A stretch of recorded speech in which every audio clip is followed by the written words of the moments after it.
우리나라는 어떨까요? 우리나라의 명상교육의 현황을 보도록 하겠습니다. 이 슬라이드에서 보시는 것처럼 우리나라도 명상교육에 대한 연구들이 늘어나고 있고 그 효과는 외국의 경우와 비슷하게 상당히 여러 긍정적인 효과가 있다라고 발표가 되고 있습니다.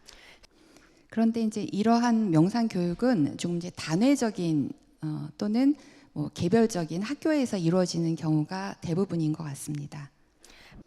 만약에 이런 명상 기반 교육을 우리나라의 교육 정책에 접목한다면 어디에 접목해 볼 수 있을까요?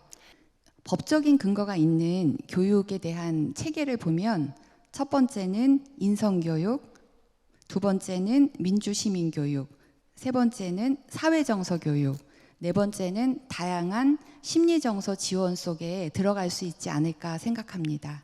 물론 이제 교과목 중에서 도덕교육 등에 포함될 수도 있을 것 같습니다.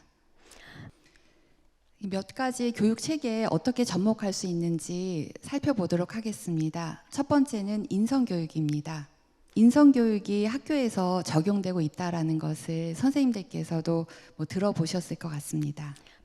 흥미로운 것은 인성교육을 의무로 제시한 나라는 우리나라가 최초라는 것입니다. 실제 인성교육의 추진 체계를 살펴보면 아직은 시작 단계이기 때문에 이런 현황이나 또는 학교에서 체험하는 정책의 효과는 그다지 크지는 않은 것 같습니다. 그 인성교육 인증 프로그램에 명상교육들이 이제 인증 프로그램으로 좀 들어와 있기는 합니다. 그래서 인성교육에 좀 이런 명상을 기반으로 한 교육 프로그램들이 더 많이 개발이 되고 확산되기를 바라는 마음입니다. 민주시민 교육은 인성교육하고 조금 겹치는 부분이 있는데요. 정책 과제에 좀 해당이 돼서 민주시민 교육도 뭔가 이제 명상을 기반한 교육하고 일부는 접목할 수 있을 것 같습니다. 이 민주시민 교육도 이제 시범 교육을 시행하고 있는 단계이기 때문에 구체적인 어떠한 내용이 들어가야 되는지는 아직은 만들어지진 않지만 이 내용에 명상을 기반으로 한 다양한 긍정적인 효과를 좀 집어넣을 수 있는 프로그램은 충분히 개발할 수 있다고 생각합니다. 사회 정서 교육도 실험학교를 통해서 일부 시행되고 있습니다.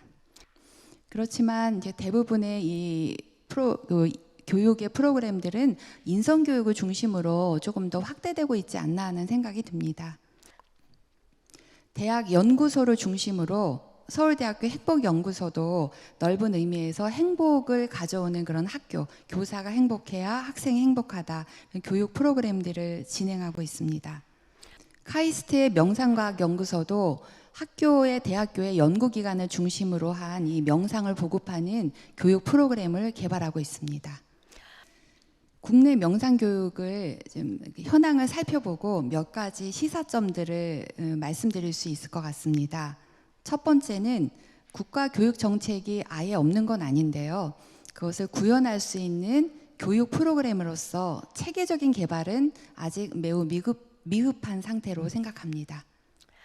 명상은 동양 또 한국에서 명상에 대해서 용어는 익숙하지만 학교 체계에서 명상이나 마음 챙김에 대한 적용은 매우 미약한 상태가 아닐까 생각합니다. 교육 프로그램이 앞서 말씀드린 것처럼 좀 개별 교실 중심의 단기 프로그램이고 이론적인 근거가 충분히 제시되어 있지 않는 부분도 확산에 걸림돌이 되는 것 같습니다. 또 하나 중요한 부분은 선생님들이 직접 명상을 하시고 체험을 하고 학생들에게 이런 것들을 보급하는 이제 그러한 분위기라기보다는 아이들에게 가르치는 것이 좀 우선이 돼서 선생님들이 명상을 좀 체험할 수 있는 기회가 많이 부족하지 않은 상태가 아닐까 생각합니다.